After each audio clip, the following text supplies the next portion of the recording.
de inspección y admisión. Eso lo hace generalmente un funcionario de inmigración que está en los puertos de entrada, bien sea puertos terrestres, puertos marítimos o puertos aéreos. Cuando ustedes llegan al aeropuerto de Miami, por ejemplo, allí están las autoridades de Customs and Border Protection, que son las encargadas de realizar la inspección. Ellos, sobre todo, verifican que la persona no esté sujeta a ninguna causal de inadmisibilidad y que su propósito de entrada pues sea compatible con el tipo de visado que tiene. Es decir, si una persona viene con una visa de turista, que es lo normal, y al momento de ser interrogado se le pregunta, bueno, ¿cuál es el propósito de su viaje? Y si la persona dice, bueno, vengo a ver si me puedo quedar, si puedo trabajar, etcétera, etcétera, es muy probable que esa persona vaya a ser devuelta o puesta en un proceso de removal, o sea, de remoción, para no dejarlo entrar a los Estados Unidos. E incluso le pueden suspender o revocar la visa. Entonces, usted debe tener un propósito consecuente con el tipo de visa con la cual está siendo admitido, con el cual pretende entrar a los Estados Unidos. Hoy en día, por razones de presupuesto y también por razones de tecnología, la admisión normalmente se está haciendo a través de unas máquinas en los puertos, sobre todo en el aeropuerto de Miami, unas máquinas que tienen un reconocimiento facial, donde usted pone su pasaporte y allí en el mismo sistema le hace unas preguntas, y las preguntas pasan por las mismas preguntas que tenía el antiguo cartoncito de la I-94. ¿Cuánto tiempo se va a quedar en los Estados Unidos? ¿Cuál es su propósito de entrada? ¿Dónde se va a quedar? ¿Cuánto dinero trae? Etcétera. ¿Ok? Si alguna de esas respuestas no son compatibles o si, por ejemplo, usted tiene el visado estampado en su otro pasaporte, etcétera, puede que le salga una X y allí sí es llevado al proceso de inspección por un funcionario que le va a volver a hacer las preguntas y puede dejarlo pasar o puede mandarlo a segunda inspección. Entonces, por eso es que yo digo que siempre hay que tener en cuenta que el tener una visa no es garantía de admisión.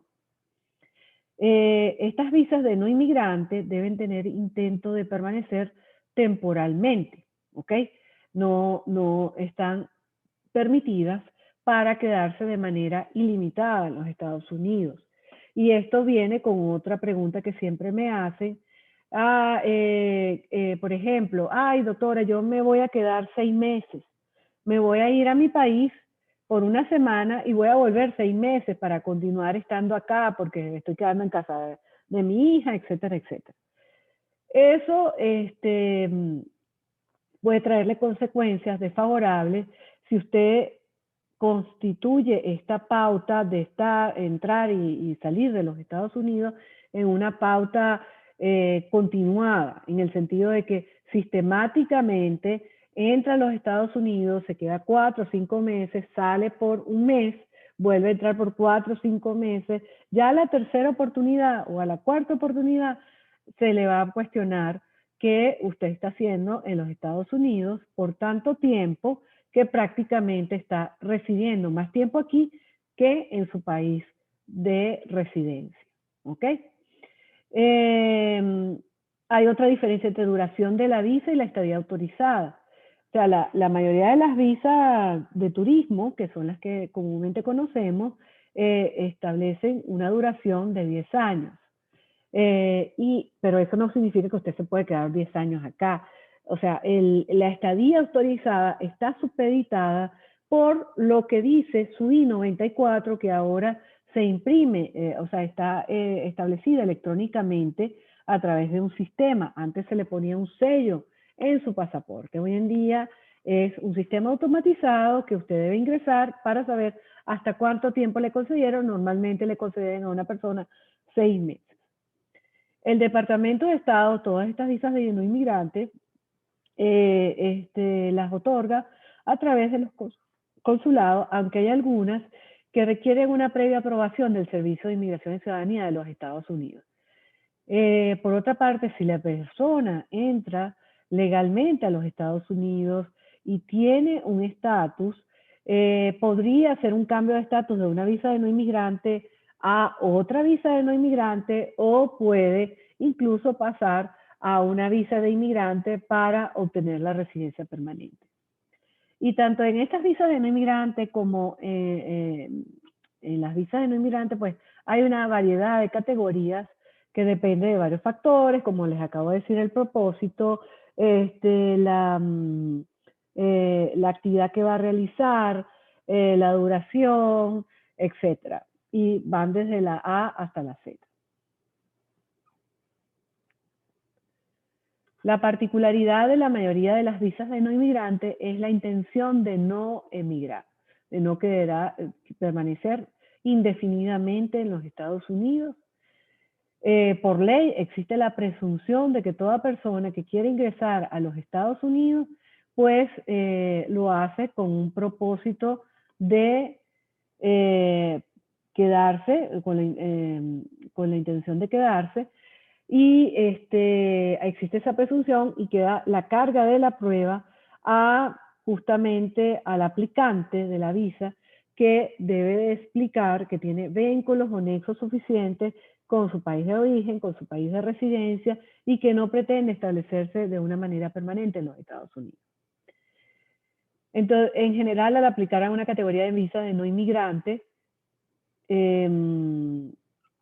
pues debe demostrar su intención de salir de los Estados Unidos tan pronto termine el propósito de la visa, y la excepción son esas visas que tienen la doctrina de la doble intención, que permiten tener a corto plazo una intención de no emigrar, pero a largo plazo pudieran permitir que la persona pueda establecerse en los Estados Unidos de manera permanente.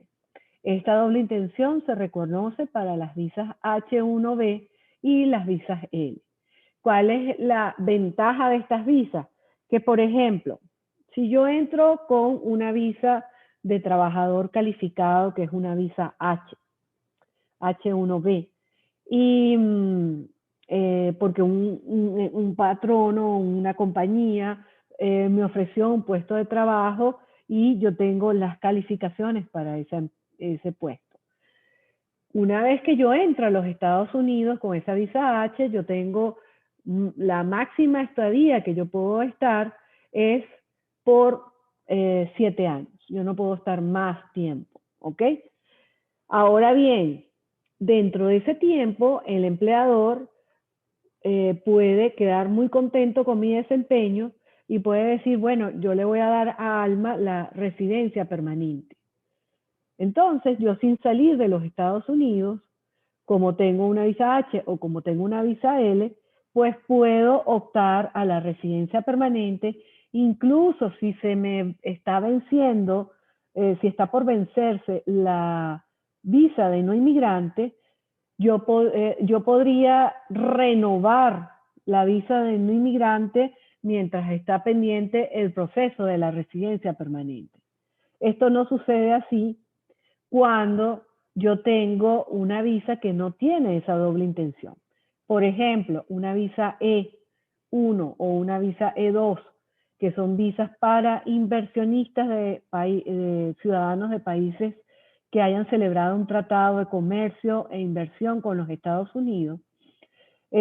Si resulta que yo entro con esa visa E1 o con esa visa E2, y en el transcurso del tiempo de esos 5 años que me pueden dar esa visa, se presenta una oportunidad que yo pueda aplicar a una residencia permanente.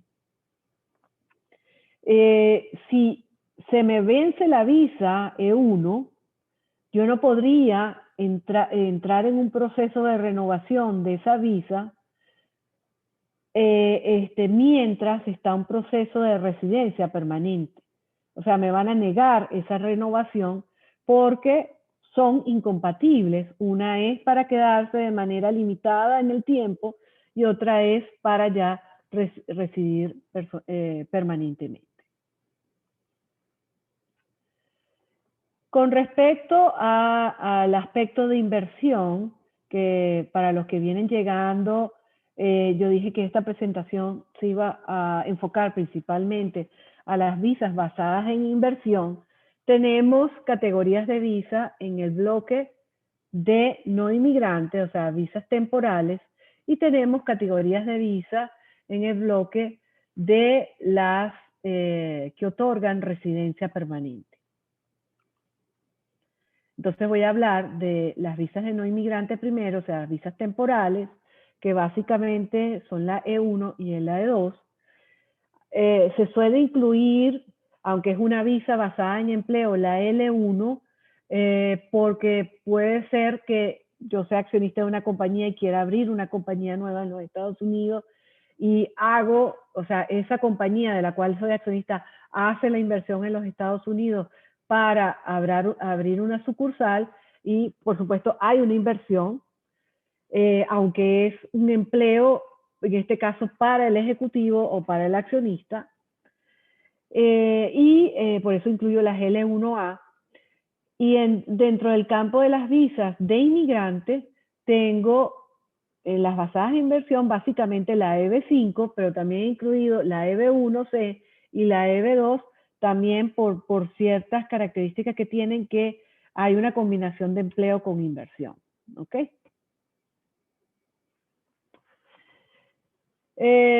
Bueno, con respecto a esto de las visas de no inmigrante y visas de inmigrante, quería solamente remarcar que es posible cambiar de una visa de no inmigrante a otra, o también hacer un ajuste de estatus siempre que se tenga el estatus legal dentro de los Estados Unidos. ¿Ok? Otra particularidad que hay que acentuar acá es que, por ejemplo, con respecto a las personas que entran con esta o visa waiver, esas personas no pueden cambiar de estatus en los Estados Unidos, porque el waiver, la esta, no es una visa como tal. Entonces, esas personas no podrían, por ejemplo, entrar con la esta y, aunque sean nacionales de un país del tratado, por ejemplo, de Italia, pedir un cambio de estatus a una visa E1 o a una visa E2 de inversionista dentro de los Estados Unidos, porque por regulación yo no puedo cambiar de estatus partiendo de una esta que sencillamente es una excepción a la entrada sin ninguna visa por el hecho de ser nacional de un país que tiene ese privilegio. ¿Okay? En ese caso, lo más que puede hacer la persona es entrar a los Estados Unidos, constituir la empresa, hacer todas las actividades que sean necesarias para poner a trabajar su inversión en los Estados Unidos y luego partir a su país para aplicar a una visa por vía consular. Eso es lo más que puede hacer. ¿Okay?